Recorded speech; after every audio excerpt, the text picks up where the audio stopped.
Well, thank you very much for joining us for another open session at ICMI. This is in fact the last open session of ICMI 21. The UK and US legs of the conference have already finished and they're kicking back with a beer, I believe. And we're still going for the next couple of hours. And then, as I think a lot of people already know, there's a special event happening, special Q&A happening in a couple of hours after the end of the official end of the conference. So it's a surprise event. But in any case, as usual, any questions, we're happy to answer them. I was going to, now I guess maybe I'll get Douglas, do you want to just very quickly introduce yourself? You have been a guest panelist before. Thank you very much for coming on as a guest panelist again. Did you want to very quickly introduce yourself? Yeah, sure. Been around for a few years, and interestingly, given what you were talking about just before we started, my first real step into activism was as an administrator of the website Anti-Misandry, which was a global forum. That was part of its weakness, is the fact that it was much more of a forum rather than a news site as such. And so it sort of fell by the wayside after a time, after about 12 years operating. But that really took me into the international scene, so I'm much more of an international guy than I am anything else. But I also do get involved in anything from national government at my own level, right down to village politics. Fantastic. It's interesting, actually, having talked to you a bit during this conference. I think it's often, I think there's quite a few places where we've been sort of looking at the same sort of area. And it's kind of funny, actually, they haven't really crossed paths before this, actually. It's interesting that should be the case.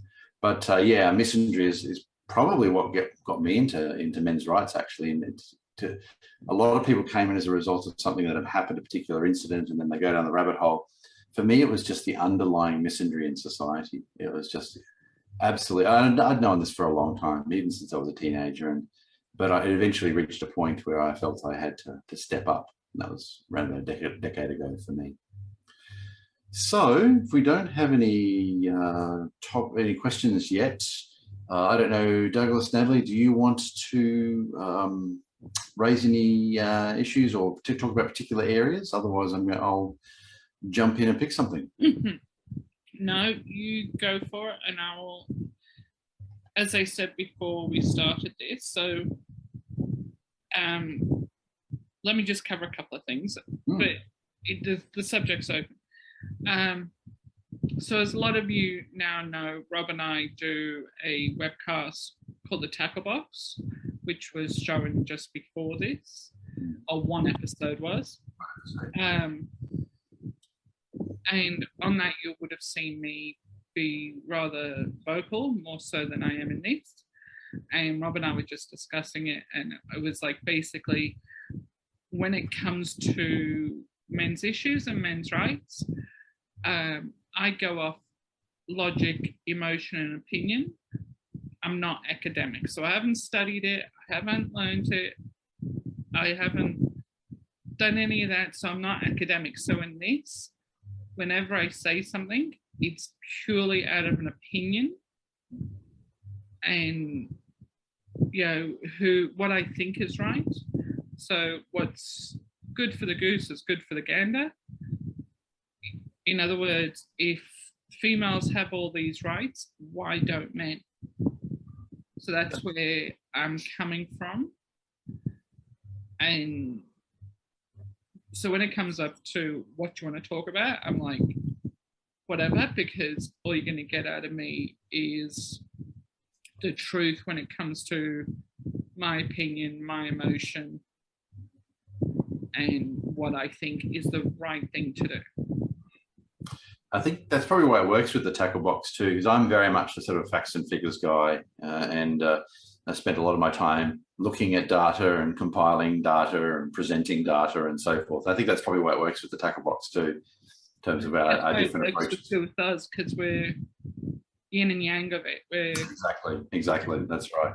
And I was also going to say too, when you brought up fairness, I was talking a little bit before about this. They've done some studies on very young children, and children can detect when they're being wronged at a much younger age than anyone thought. I don't have the data to hand actually, but from memory, they got it down to about something like 6 months, where the children actually knew, not so much with the really young ones with 6 months, but a little bit older than that, say 12 to 18 months, they could tell when they were there was a difference in behavior when they were being punished when they'd done something wrong versus when they hadn't done something wrong. So they recognized that there was, in some cases, a punishment was connected to something they shouldn't have done. And in other cases, they recognized they were being wronged, which suggests to me that there's at least at some level, there's some sort of innate concept of fairness within humans. And that's what it comes down to in terms of fairness and my view of, for example, single sex facilities, whether that's clubs or whatever, is simply both or neither. If we decide that it's okay to have women's clubs, well, that's fine by me, as long as we can have men's clubs. Or if we as a society decide that no, we don't want those, I'm actually okay with that, because I don't particularly care for single sex locations on a personal level. So I'm quite happy if we decide to get rid of all of them, but we have to get rid of all of them. But what we've done, of course, is we've got rid of one, but not the other. And that's a problem. It just doesn't make sense to me. Yes. And feel free to jump in, Douglas. I know you were a panelist before, but feel free to jump in if you've got any input there. I think even with going back to the very young, although the studies tend to talk in terms of fairness because that's what they're trying to judge, I think what they're probably discovering is not so much whether a child understands what's fair as whether they understand what's consistent. Oh, that's interesting. You go on. It's inconsistent, to not be told off about something at one point and to be told off another point, later on about it. And it's inconsistent never to have been told off about something before, and then suddenly, you're getting told off about something. I don't think it comes back to this whole nurture and nature sort of argument to some extent, and certainly there is a lot more built-in understanding into the human brain, and I think it has been accepted certainly by feminists. That there's a lot of built-in animalistic instinct knowledge. There's a lot of proof, for example, the fact that we are born with an innate understanding of the construction of language, even if not the specific language. But again, I think it doesn't really matter what the punishment is early on, so long as it makes sense, as long as it's consistent. That's interesting. And I was actually going to mention language too, because children are born with that innate ability to acquire language, which they do very, very rapidly, and well beyond the ability of an older child or an adult to acquire language. And they've of course proven in the cases where children have been deprived of that ability or deprived of that opportunity for a while, there's a window, and if that window closes, they'll never fully acquire language. So there's some sort of innate ability there to absorb that language. And I remember reading some years ago, we're getting a little bit off topic, I guess, but I remember reading some years ago that they studied the babbling of young children, not necessarily newborns, but quite young children of a few months of age. And they made the range of sounds found across all human languages, if I recall, but within about 12 months, they'll start to make only the sounds that occur in the languages they're hearing. And I find that really interesting. The basis for all the languages are there. So my daughter had, obviously brought up in a country where Arabic is the language, she'd acquire that just as easily. And I find that absolutely fascinating. The brain is just sitting there ready to go to absorb all that information and understand, as you say, the structure of language. Yeah, I've been interested in some of the studies that It came out from the old USSR. It's a great shame to some extent that the USSR collapsed when it did and in the way it did, because it lost a lot of medical research at that point. Right. Which is a great shame. But some of the studies it came across then were, they were studying, for example, how much does the fetus hear? You know, which I think is quite a fascinating sort of concept, because they're discovering, you know, for example, that you play calming music. If a pregnant mother plays calming music, it makes a big difference to the child's early experiences. Right. So something's going on there, you know, and they started looking into how much language is actually picked up even before we're born. That's actually really interesting. Yeah, I think it's an area I haven't really read about in a number of years, and I think when I get the chance, I'll actually go back and start looking at that again. And no doubt there are more advances as well since the last time I read about it. Yeah, it's fascinating stuff. And you mentioned the Soviet Union. Yes, they did some really interesting medical advances. I believe laser eye surgery originally came from the Soviet Union. Yes, and they were also very close. They were heading towards, specifically what they were heading towards with the research was tooth replacement, regrowth.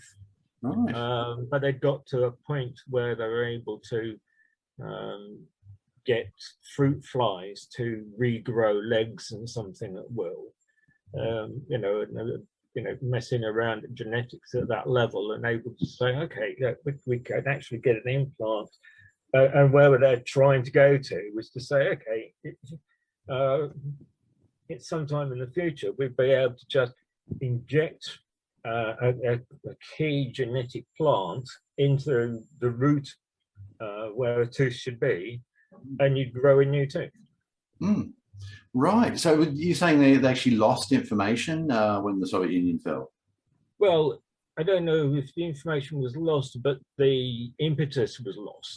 Okay, fair enough. Yeah. So well, hopefully somebody would pick up what sounds like very, very valuable research and start to move it forward again. Yeah, hopefully. Yeah.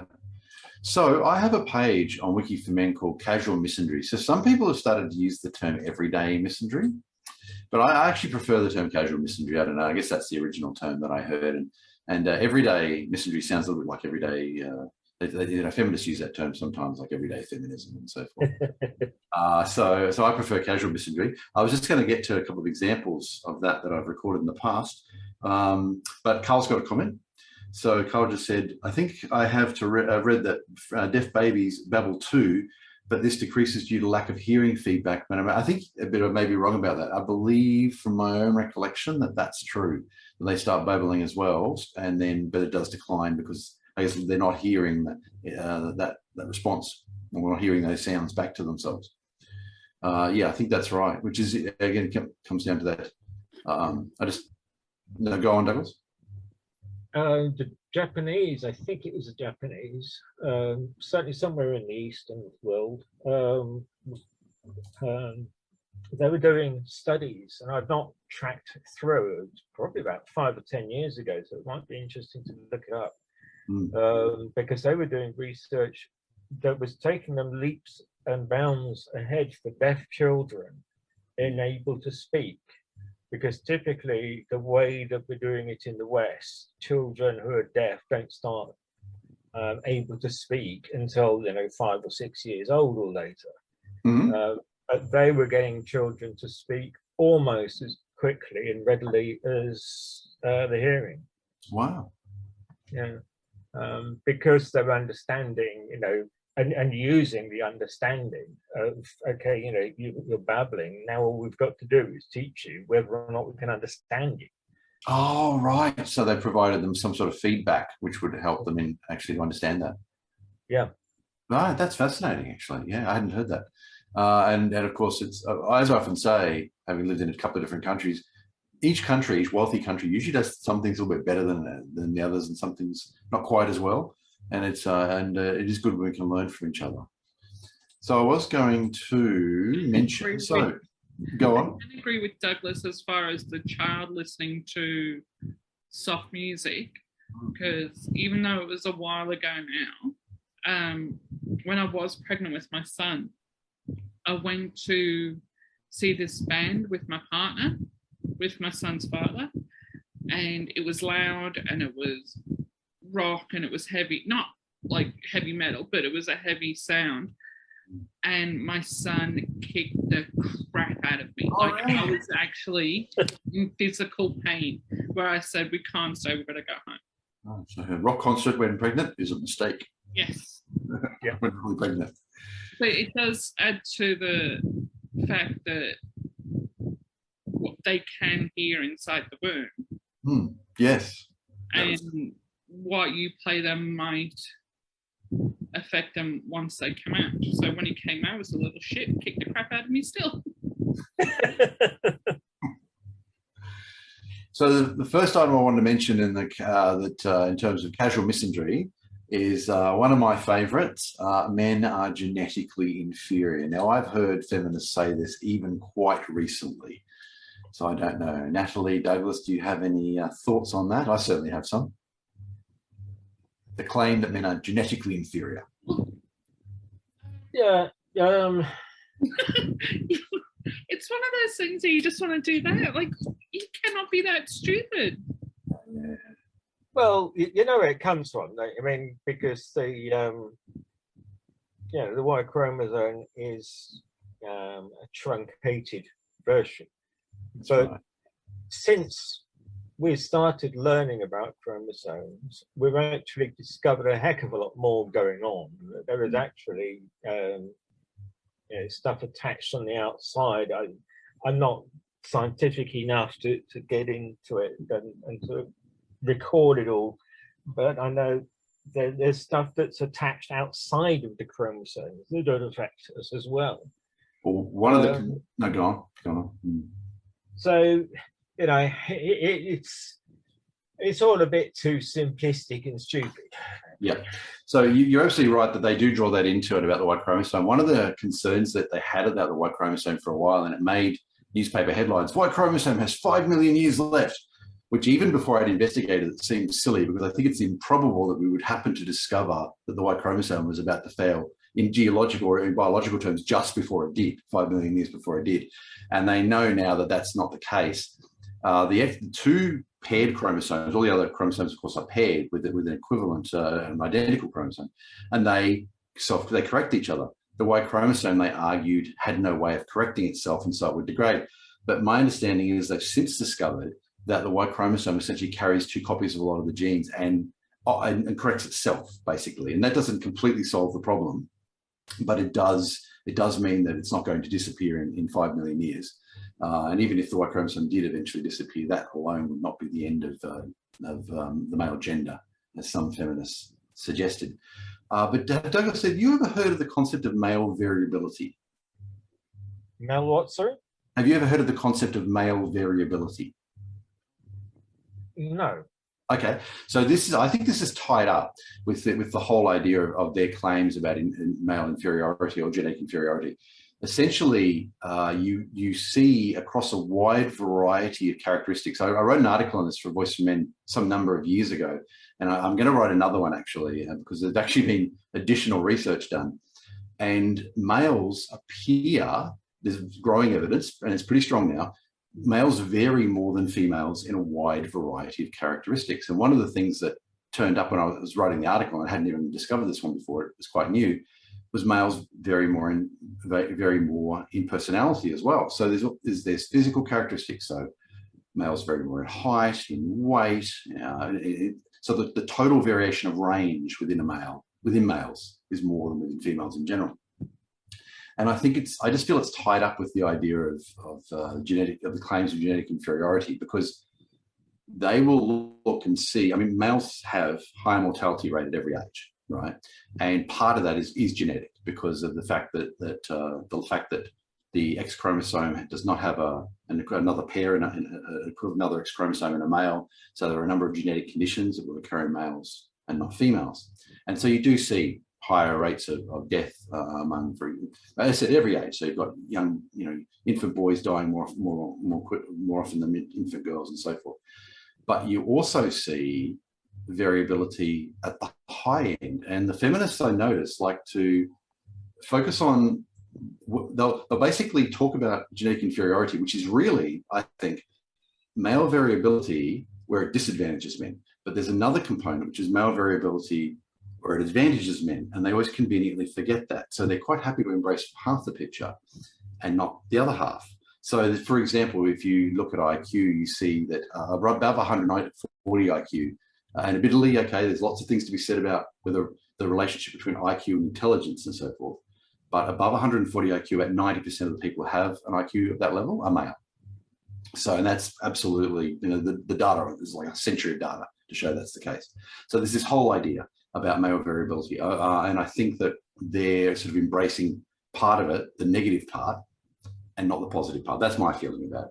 Whereas when I wrote my article, you'll notice that if you look at that article, you'll see that I talk about both aspects of it. Well, feminists, it's a standard sort of trick that they will pick whichever set of data they want. And sometimes they will pick the high end. For example, oh, look, it's always men that are running companies. Yes.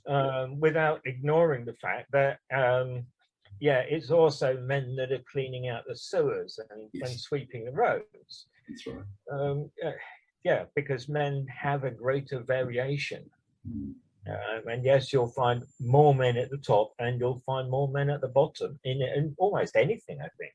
Exactly. And I like to say that the feminists obviously hate male variability because it explains too much about the world without anyone having to be oppressed. When you start looking at it and you look at how things pan out in the world, you go, this is making all too much sense. So I think there's more going on. Like the fact that men engage in risky behaviour also means they're more likely to be CEOs, for example, because we don't see all the men who tried to be a CEO but failed. But I think male variability is a big part of it. So another one of my favourites, men have lower pain thresholds than women. I don't know if you've ever done any investigation. I don't want to put you on the spot there, Douglas. These are areas that I sort of looked at quite a bit. I don't know if you've ever looked into that sort of area, or is that outside of your interests? My understanding is that as far as external stimuli are concerned, men are less sensitive generally. Yeah, and men actually tend to actually have higher pain thresholds, which is probably partly a result of that. Yes, That's right. which of course has its benefits, but also, of course, it means we can't experience, sensual pleasure so much. You stroke a man, he'll get something out of it, but it's not as much as a woman can get out of just being stroking a woman. I'm just talking about stroking on the arm, even. Yeah. Because in terms of tactile sensitivity and so forth. Yeah. Absolutely. Just seeing if I don't think we've got any questions. We're just happy to keep going. No worries at all. So yeah, feel free to jump in with anything, guys. Sorry, what was that, Natalie? I was going to say, I think with the pain threshold one, I think it depends on the pain. I'm not being like facetious on that one.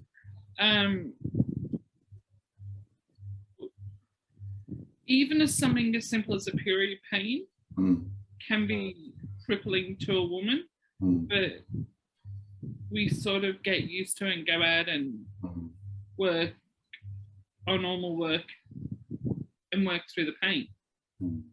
Childbirth is a pain nobody should have to go through. I'm going to kill Eve when I get my ass up to heaven. But I think it does depend on the pain.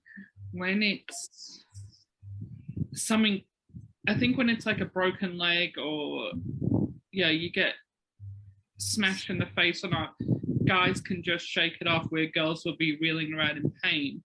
Where something like a period pain or labor or something along those lines, women are more likely to tolerate it more.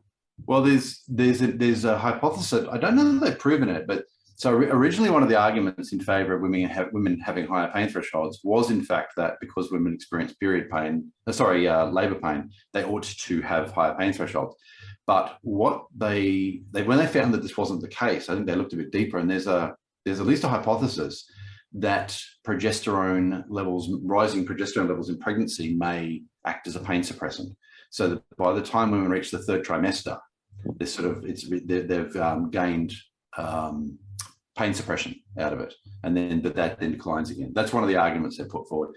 But, I needed more of that thing, whatever you say. Right? Yeah, exactly. Yeah. I needed lots more of that thing. So progesterone is a hormone which I believe is quite high in women during pregnancy, but it also I found out recently it's actually a precursor to testosterone as well. It's one of the things that'll actually convert into testosterone. So men have it as well, of course, but actually will convert. So Carl just said, is that because males don't experience period pain? Yeah, so we certainly, we would have no analogue, I think, of period pain. I'm not, yeah, I think it might depend on the pain, where we think with childbirth, with labor pain, we're literally going, there's something beautiful going to come out of this and it's going to end. With period pain, it's just something you live with. So by the time you've sort of gone through puberty, and if you experience period pain, then you're more likely to deal with it in adulthood. Tolerate it psychologically. Yeah. There's also a difference between a pain threshold and pain tolerance as well. So pain threshold is where you actually experience pain, and the pain tolerance essentially is how well you're dealing with it. Yeah. Well, I didn't deal with it. I was asking for heroin. Right. Birth. They're talking about birth.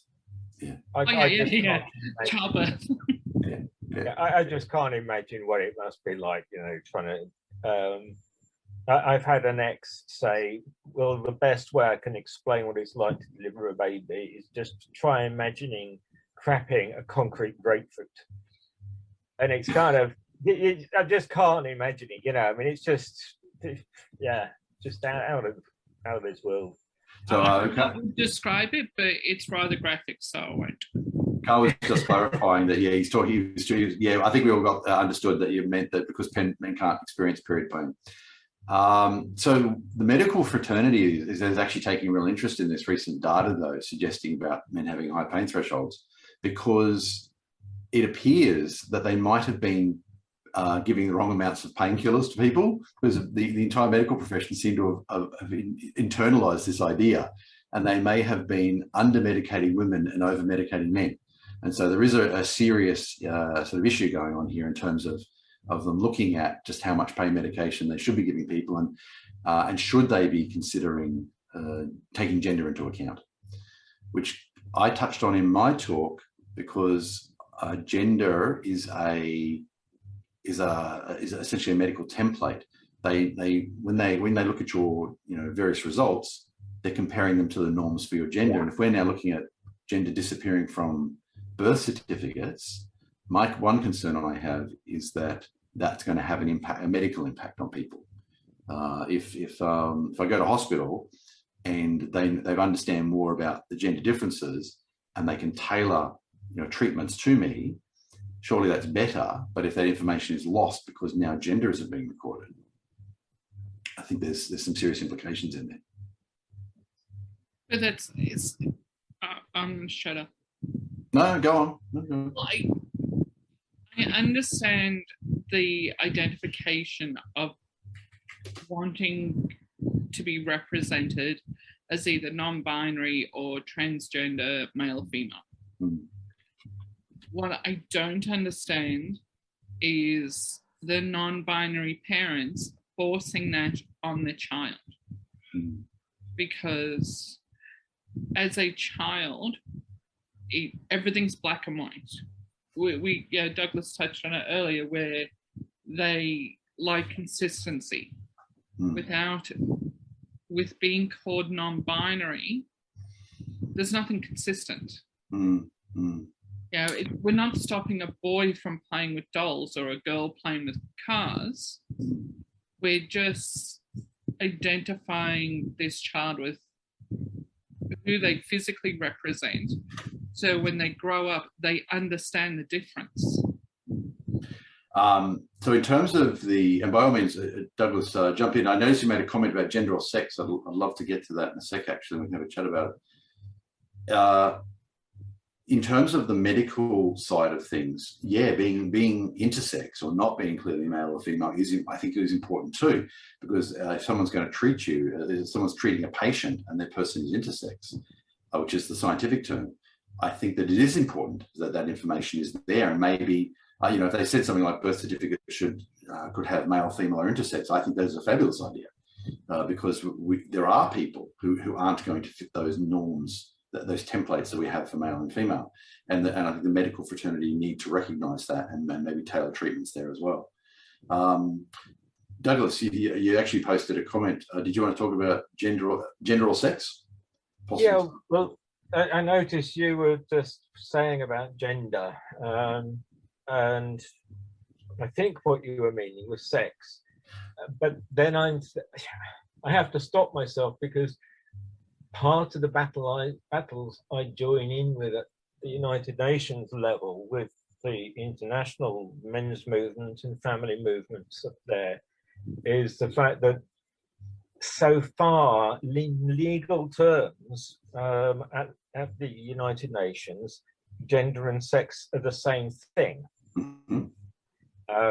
And that's a battle that comes up every couple of years that we go through. Yeah. Because, it does get very difficult if those two aren't the same, but especially it will get difficult because if gender is suddenly something different, then every time gender has been mentioned in the past and documented, the whole world is going to change. Yes. Yeah. So if I could just quickly explain my position on that. So I actually went to some length to talk about this in my talk. I use the term, and I probably should, in fact, I'd say we've reached the point where even in men's rights conferences, I have to clarify it. I use the terms gender and sex interchangeably, at least in this context. So the word gender in English, the original meaning is, of course, essentially a polite way of saying sex. And that is how I continue to use it. My concern is that this idea that gender is distinct from sex is something that's come straight out of a feminist ideology. And it's seeping into the wider language. Peter Wright, good friend of mine, who runs gynocentrism.com, has argued that it has gone too far and that that's a lost battle. But as I've said in some of the other presentations, I absolutely believe that we need to not let feminists control the narrative and control the terminology. So yes, I will continue to use gender and sex interchangeably, although unfortunately I may have to preface that by explaining, preface all my talks by explaining that, unfortunately. Well, I think that gender, it never meant anything to do with sex. It came from grammar. And the way I look at it is the fact that sex is male or female, gender is masculine or feminine. That's interesting. I have always considered them to be essentially interchangeable, and that's my understanding. That was the original. Although there is another meaning in language as well. But I think that in terms of instead of, for example, talking about the gender terms in language like French, but I thought that I really think that they essentially were interchangeable. If we look back, I don't know, I picked a document 100 years old, and I looked at how it was written. I think that they would use the term gender in a way that today many people will probably use sex. In fact, I think I'm going to do that, actually. I have to, Douglas, I think that is the most intelligent representation for non-binary by saying gender is masculine and feminine, because of all the ways I've heard it described from non-binary people. That one I understand. Yeah, and while putting aside intersex for the moment, because that's kind of 3 in a million or something. So not to ignore them, but they are definitely a side issue in a way. Sex is a binary issue, whereas masculine or feminine, well, I'm sure I have some feminine ways about me, you know, but other people might disagree because their understanding of what it is to be masculine or feminine. And so masculine or feminine, they are in themselves slightly fluid terms. And that's how I like to view it, except for when I get up to the United Nations, because there they started calling it the same. And having started calling it the same, I absolutely, you know, will back every movement and resist them suddenly being parted. Because as I say, you know, you've got documents right the way through the United Nations talking about gender at some points and sex at other points, because yeah, it hasn't mattered. It's down to the individual author. Yep. And if suddenly gender becomes meaning something different, then the whole world, as far as the United Nations is concerned, is going to change. Yep. And if the world, as far as the United Nations is going to change, the world, as far as all of our nations, is going to change. Yep. Well, it sounds like a lot of those UN authors were writing it, sort of viewing it the way I view it, which is the terms are essentially interchangeable, where I may use the term sex sometimes, but more often I'll probably use gender to refer to. So I may refer to someone as being of the male gender, for example. Whereas, yeah, I guess you really are looking at it from a different point of view there. In terms of brain sex, yes, I think I view it as, which is the term I use, by the way, for that. I just view it as a bimodal graph. There are absolutely characteristics we associate with men, characteristics we associate with women. Most people have some sort of combination of the two, but they tend to cluster in I think between one or two points. So that's the way I've looked at it. So it's just a difference in terminology there, where I would actually use the term brain sex to refer to that. Right, and I find this whole stupidity of talking of, you know, like in UK and in fact across Europe now, there's this big move of, you know, the 1,000 different genders, and I think it's absolutely bloody stupid, to be honest, because there's either two genders and we're on a scale, or there is an infinite number of genders. Yeah. And every individual has a unique gender, in which case the whole terminology is pointless. Breaks down, exactly. So I'm going to repeat my position on this, and this is a position I've repeated on the tackle box, and I think actually, yes, I did in my speech as well. My view is that there are two genders, but not everybody has a well-defined gender. So my argument is that gender is essentially a template against which, in fact, this is pretty much what I said in the talk, a template against which norms can be compared, for example, medical norms. But some people, because biology is biology, will simply not match that. Yeah. I think I'm along the same lines as Douglas. Mm-hmm. I do think that, I agree with you, I do think there are two genders, but I do think gender is fluid. I think you can have a very, very feminine female and a very, very butch female, like an extremely butch female where you all like taking 2 or 3 looks to try and guess the gender. And I think it's the same as for men. Absolutely. In fact, sorry, maybe you didn't sort of get what I was saying before, but I think of it as a bimodal graph. And what that means is that there are essentially 2 humps, and and we call those humps male and female. So most people, if you were to compare masculine characteristics versus feminine characteristics and number of people who have those characteristics, what I think, and there is data I think that supports this, most people will cluster around 1 or 2 points, which we call male and female, but the set of characteristics an individual has, so a man may well, as Douglas said, has some feminine what we would call feminine characteristics, or a woman may have some masculine characteristics. Indeed, I have some characteristics that I think are probably more common in women. They're essentially what we call feminine characteristics. And most people tend to cluster around 1 or 2 points. So yes, I would absolutely agree. It's fluid in the sense that that there's variation in the species, but I would say not fluid in the sense that individuals probably move backwards and forwards very much, if I could say that. Yes. Yeah, that's the way I look at it. Yeah, it is difficult with the English language, particularly because when we say sex, sex also means it has its erotic meaning as well. Yes. Yeah, which does confuse our language, unfortunately. Yes, and the changes that have been wrought in the language too have, I think, have added to that confusion, unfortunately. Yeah. So me personally, I would, as I said, generally would prefer that if, say, birth certificates had male, female, and intersex. I think that would be the appropriate way to do it. And if somebody is intersex, or they're born with a condition, for example, testicles and ovaries, that they be classified as intersex. Further on that topic, I once heard a feminist say that gender is assigned arbitrarily at birth, and that's actually not true. Gender is assigned by visual inspection at birth, right? And I objected to the feminist saying it's arbitrary. Had the feminist said that gender is assigned by visual inspection and perhaps we should do better, I would actually agree with that statement, but that's not, unfortunately, what she said.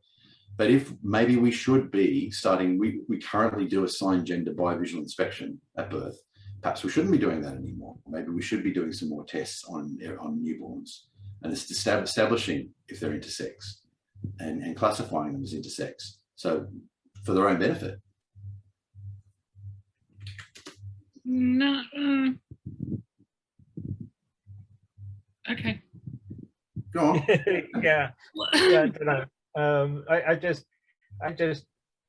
aware that most parents, the primary thing that's one of the big things I want to know, boy or girl. Yeah, but I'm thinking if a child is intersex, maybe earlier interventions will be better for them. And it's often the case, but say a boy's born, he's actually got his ovaries as well or something, and they may not discover it for several years when his estrogen levels are too high or something. I'm just wondering if maybe with our technology we should be doing a little more investigating early on, and discovering if there are any sort of, maybe get better data too on what proportion of the population are intersex. Yeah, but what happens then? So if a child is born and it's got a physical dingling, but inside it's got ovaries, what happens? Like, do we wait till the child grows up to decide what gender it is, and then either remove the ovaries or remove the dingling? Well, I think in a case like that, I suspect that depending on how subtle the change is, it may go undiscovered for some years, but eventually they'll reach puberty, and puberty will start to go awry, I would suspect. And maybe it's better. I'm just thinking maybe it's better to deal with it earlier, if possible. Yeah, but how? Like, do we? I don't agree with. See, we're disagreeing. Woohoo! Yeah, ultrasound. Yeah. Well, no, they figured it out. The kid's like 12 months old. We figured out that it's intersex. I don't agree with hormone blockers. Yes, I agree. For children. They're disgusting. Yep. The child's too young to know what gender it is at that age. If it's got a physical dingling, okay, put it this way: it's in school. It goes to the changing rooms. We know it's got ovaries. We know 90% of it's female, but it goes to the girls' change rooms and it's got a dingling. Yeah, I'm not suggesting, because as you know, I'm against gender reassignment for children. I think if someone wants to reassign their gender, I'm quite happy for them as an adult to make that decision. I just don't think that the results are good if it's done before they're an adult. But in terms of if someone's intersex, I'm just thinking even if they decide not to do anything about it until puberty, I'm just thinking it's probably better to know. Because we'll know the true proportion then if we do widespread studies, and the doctors will have time to look at their options too and make a decision about what treatment, if any, is necessary. I like the word dingling there, Carl. That's why I don't call it the word penis. I think dingling's kind of funny. And the particular example that we're talking about here of having ovaries, particularly difficult one, you know, because outwardly you're going to be seeing a boy, but actual fact, that boy is, because he's got ovaries, is actually going to be having estrogen. That's right. And that's going to be making a big difference in terms of its gender, and therefore a big difference in terms of what might eventually make sense. Whereas, so yeah, to some extent, I don't know which way I'm arguing here, because yeah, to some extent, if you knew that on day one, you might think, okay, it's got a dingling, it's going to stand a chance of growing testes later on, so let's get rid of the ovaries right now, because then it's going to grow up as its external organs are looking. Yeah. And I'm not in any way suggesting there's an easy solution to this, and it probably would have to be looked at on a case-by-case basis. But I was just throwing out that idea that perhaps they should be doing more, and given that we now have the technology, and I'm just assuming an ultrasound, I don't know if that's the actual medical technology that will be used, but something non-invasive to check the child out, to say, okay, yes, this child is biologically fully male or biologically fully female or is intersex. And I just been pondering this for a couple of years, as I've noticed that we continue to do it by visual inspection, and maybe we can do better. And I'm not suggesting there's an easy answer to this at all. So how many children are actually born intersex? I understand it's about 3 in a million. Yeah. See, I've heard some figures. I've heard some that are a little bit higher than that, but they're all low. They're all very, very low. Yeah. In fact, take my chances. It's amazing it works as often as it does. We are actually coming up on our hard deadline, so we're going to have to wrap up. Thank you very much, guys. Thank you very much, Douglas, for coming again as a guest panelist. And we've got some things we're going to chat about after the conference. Thanks, Natalie. We've got 1 more hour, and then we're done. Apart from our special guest that's coming on. Thank you. Bye. Bye.